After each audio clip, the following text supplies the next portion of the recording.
We used to think that drug-resistant infections were just a medical problem, something that we could change by asking doctors to change the way that they prescribe drugs, and something that we could change just by educating patients and telling them about the dangers of drug-resistant infections.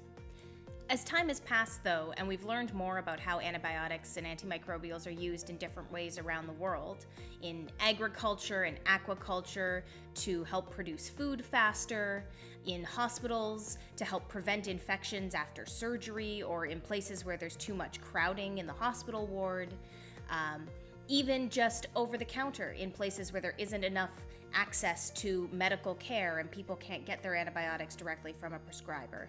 We've learned that drug-resistant infections are not just a medical problem, they're actually a social problem as well. And they're a problem that we need governments around the world to come together and really think about how we can work together, we can work collectively to solve this kind of problem. That's why our WHO Collaborating Center focuses on the social science and the global governance of antimicrobial resistance. We think about how to bring countries together to make the strongest commitments and to keep the strongest commitments possible to reduce drug-resistant infections.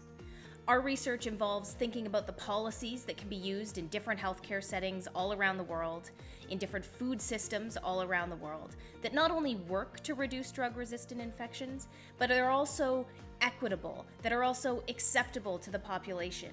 And we also think about ways to engage with politicians, to engage with policymakers, and to rally support from everybody across all walks of society so that we can set common goals and we can ensure that when we're talking about drug-resistant infections, we're talking about the entire world working together and going in the same direction to make sure that we're protecting antimicrobials as one of the world's most valuable resources.